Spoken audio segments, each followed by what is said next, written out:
Que cidade queremos para os próximos 10 anos? Essa é a pergunta. Mas essa é uma pergunta que tem que estar baseada com uma outra pergunta, que é: que cidade temos nesse momento? Não adianta a gente projetar o futuro sem saber o que a gente tem agora. Nós temos hoje uma cidade absolutamente desigual. Uma cidade onde a miséria, onde a população em situação de rua, onde o trabalho ambulante reprimido cotidianamente estão a olhos vistos o tempo inteiro. E é curioso, secretário Fajardo, como é que desse diagnóstico, por exemplo, não aparece uma cidade, ou não aparece a avaliação crítica do projeto de cidade dos últimos 20 anos. Eu tenho aqui à minha frente Dona Penha, Vila Autódromo, símbolo do processo de violação de direitos que estava inserido numa cidade balcão de negócios vendida a partir dos mega eventos, dos mega projetos. Não há uma avaliação crítica do que aconteceu com essa cidade. A pandemia é um problema, mas vários problemas desta cidade eram anteriores à pandemia. E a falta de um diagnóstico sobre o modelo de cidade e o que ela gerou é patente neste processo que a gente está vivendo aqui. Então, 3 desafios. O primeiro é o desafio da participação popular. A pergunta é: como a gente vai fazer a população participar? Ao mesmo tempo, é preciso pensar nas audiências no território, como é que visualmente as pessoas vão perceber o que são as mudanças no território que estão propostas na minuta do projeto de lei. Visualmente, maquetes, textos, figuras, imagens. É preciso entender o como que a gente vai trazer a população a entender o processo que está colocado aqui, para que este plano de fato possa, ao fim e ao cabo, expressar as intenções, interesses, desejos e sonhos dos cariocas. Segundo ponto: para que serve o plano?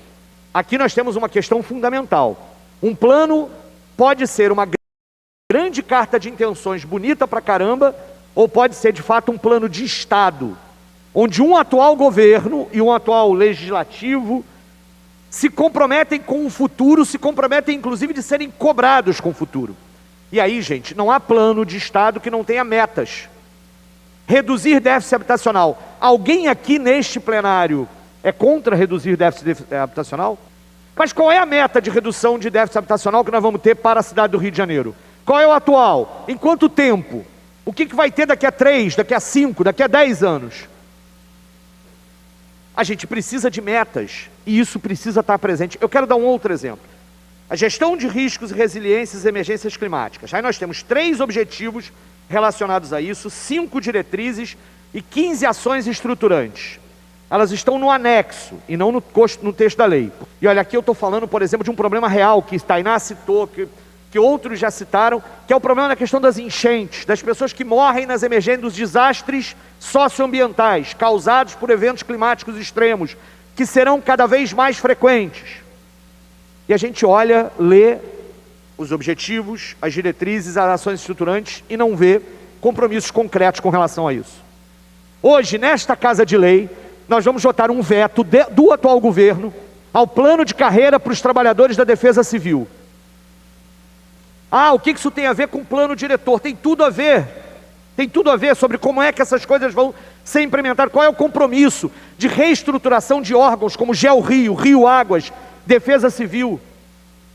Quando a gente olha para o orçamento da cidade do Rio de Janeiro para 2022, sabe quanto vai ser investido na função habitação?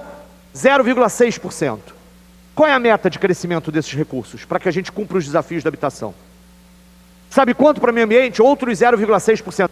Nós temos na cidade do Rio de Janeiro 1,2% do orçamento de 2022 alocados para habitação e meio ambiente, as duas funções somadas. Qual é a meta de expansão dos recursos da cidade que estão colocados aqui? É isso que a gente vai precisar discutir, incluir, fazer emendas, porque isso significa transformar o plano numa carta de intenções, num plano concreto de Estado, de compromisso, que vai ser cobrado mais ali adiante. Que aqui de novo voltamos a um determinado debate sobre qual modelo de cidade a gente tem. Os princípios estão muito bonitos. Para o povo tem um princípio. Função social da propriedade, habitação, vamos reduzir o déficit. Mas no meio, que a gente vai discutir daqui a pouco, os instrumentos que interessam ao mercado estão absolutamente detalhados. Estão absolutamente detalhados. O povo para no princípio, depois ele tem dificuldade de aparecer. Outorga onerosa, IPTU progressivo no tempo, estão lá colocados como elementos, mas não estão detalhados, não estão regulamentados, como operações interligadas, como outros instrumentos estão. E isto é uma questão sobre, ou os princípios servem para orientar o resto do plano, ou eles não servem. Eles são belíssimas coisas para a gente moldurar e dizer que a gente votou favorável à função social da cidade. E este é o grande desafio, para que daqui para frente a gente diga, se esses são os princípios, o resto do plano tem que estar coerente com os princípios. E a política pública que a gente vai implementar, inclusive no orçamento que a gente vai debater nesta casa, tem que estar de acordo com esses princípios. Nós fizemos aqui todo o debate sobre o Reviver Centro. Eu estou muito curioso para saber quantos dos licenciamentos resultaram em habitação de interesse social e quantos vão resultar. Para que a gente possa, ao fim e ao cabo, entender se aquilo que se anuncia como justificativa para intervenções urbanas como essas, que vieram inclusive antes do plano diretor, resultaram naquilo que a gente está defendendo como princípio, para tornar essa cidade mais justa, mais digna para quem, com dignidade para quem vive, trabalha e mora nela, com garantia de direitos, porque esta é o modelo de cidade que está muito bem presente aqui nos princípios diretrizes que estão colocados no plano, mas que precisam ser, ao fim e ao cabo, definidos nas suas regras. Eu quero citar alguns exemplos para fechar minha fala, senhor presidente. O inciso 14 do artigo 3º diz que um dos princípios do plano diretor é a democracia participativa, de forma a promover uma ampla participação social. Esse é um desafio que nós vamos ter que cumprir, porque o plano, ao ser feito, não foi feito exatamente desse jeito.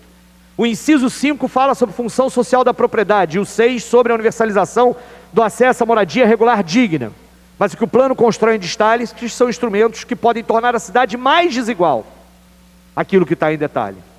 O inciso 1º do artigo 6º fala em garantir equidade social e territorial de direitos e oportunidades, mas o desmonte de políticas setoriais e a ausência de metas objetivas dão uma carta branca para que a prefeitura faça o que quiser da política urbana. E aí, portanto, não é um plano de Estado. Não é um plano de Estado. Isso aqui não pode ser uma carta branca para que a prefeitura faça o que quer.